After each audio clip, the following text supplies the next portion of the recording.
Hi, Kelly here from Remax Jazz, and I've got some multiple offer strategies for you today that I have used to help my clients. Sometimes they work, sometimes they don't, but I always say if you're intentional with your actions, then you are always going to be more successful than if you are not. So, the first one I'm going to talk about is finding common ground. So, here's an example for you. I had a client who was looking to downsize, and they saw a house come on the market that they used to own, like 15 years prior. So the house had been beautifully updated, and needless to say, they wanted this house badly because of that personal connection. So offer night comes, and there are 10 offers. By the end of the night, there are just 2 offers left, and one of them is our offer. And so all along, I had been playing up the angle that, you know, they used to own the house. I mean, duh. Brought their daughter home from the hospital to this home. They still know the neighbors. Many of the neighbors still live on the street. They just love all of the work that's been done to the house. And, you know, we really did have the sellers in our court in terms of wanting to sell the property to us. Now, we had a great offer, great terms. The price, that we were offering was, absolutely above asking. And unfortunately, some Yahoo came in and bid $30,000 more. What can you do? Like, you can't blame the sellers for going with that offer. I mean, what are you gonna do? Sometimes you just have to shed a few tears and move on. It's funny because I was talking to another agent a few days later after it happened, and it turns out they were the 3rd highest offer that night, and they were only $2,000 less than our offer. So if it hadn't been for that Yahoo who came in and way overbid on the property, it would have been ours. That's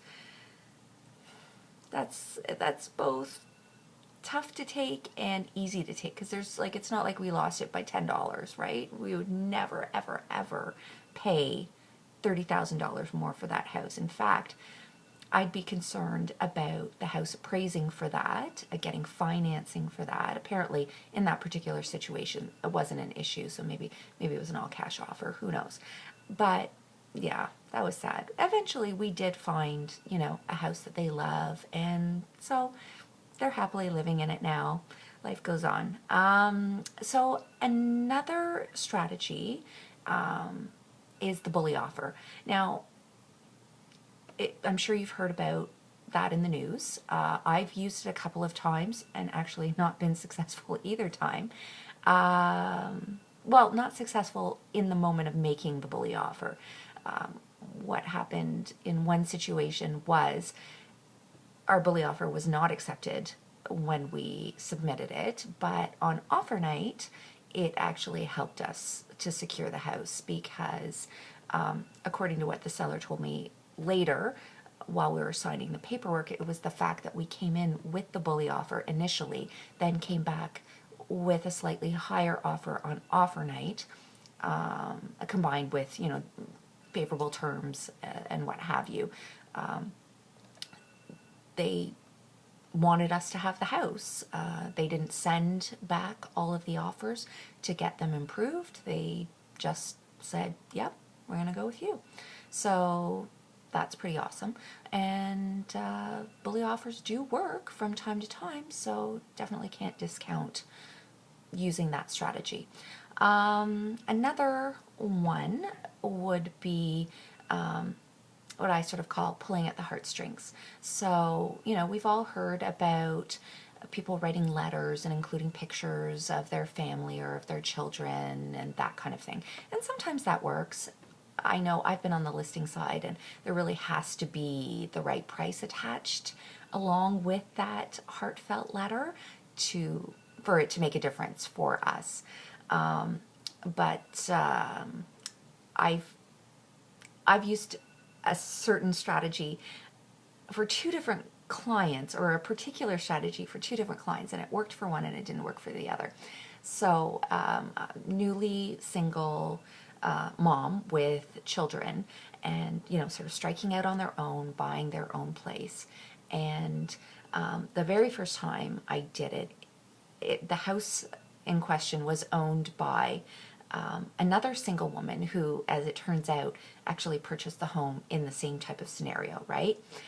And it's so ironic because she wouldn't sell the house to my client, even though we had actually offered $500 more than the other buyers, because my client was a single woman, and she felt that the other buyers, because they were a couple, had more money, would be able to, I guess, better be able to afford the house or actually close on the house. It kind of didn't make sense to me at the time, but the seller is free to sell to whoever they wanted to. So that didn't work in that case, but I've had in another case where same situation, I was sort of crossing my fingers because I'm like, oh, I don't want what happened last time to happen this time. So we were fortunate that it did work. Turns out the sellers were just across the street watching us when we went to go see the house in the first place. And so they saw my client with her kids, and I really played it up in the offer presentation. And you know what? They were fully on board.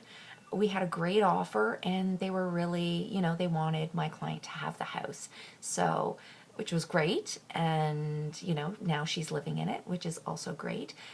But it also meant that, they were fully in our court when we ran into problems in our conditional period. They really worked with us to make sure everything did end up firming up. So, yeah, so that is what I call playing on the heartstrings. So worked in one case, not in the other. And another one would be finding the advantage, finding the clear advantage. So I had another single woman. She offered on the property, and because I was mindful of that, that other situation where single woman didn't get the property, I figured out where the advantage was, in that she had a very strong financial position and she was able to put 20% down on the house. So I laid that all out, and I made it very clear that, with a great offer and strong financial backing and not needing an insured mortgage, that she was the clear choice. And the sellers agreed, and now she's happily living in that house. So it's always just finding that one little thing that can make the difference. So I talked about common ground, bully offers, sort of pulling on the heartstrings, and finding that clear advantage.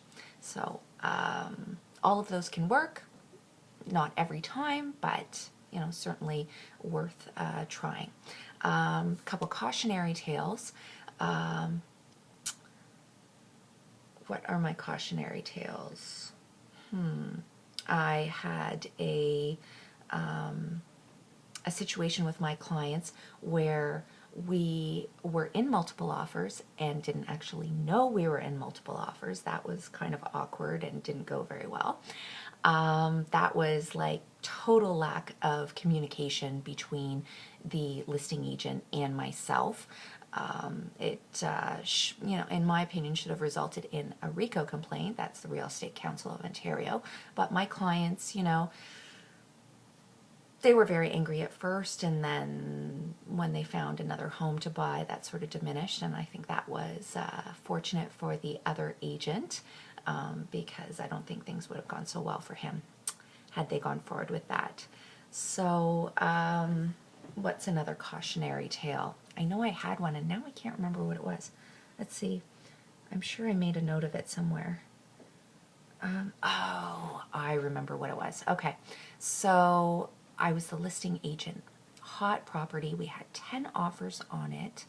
And the very last agent to come and present, he just strutted in and he was all that through his folder with the offer down on the table and sort of sat back and like, check out my number. And my clients and I were looking at each other like, and so we asked, is there anything you want to tell us about your clients? It's their, because you're trying to sell your clients to us in these situations. And no, he felt that his number on his offer was really all that needed to be said. I guess what he didn't realize was that he was, the second offer we'd had with a number close to that.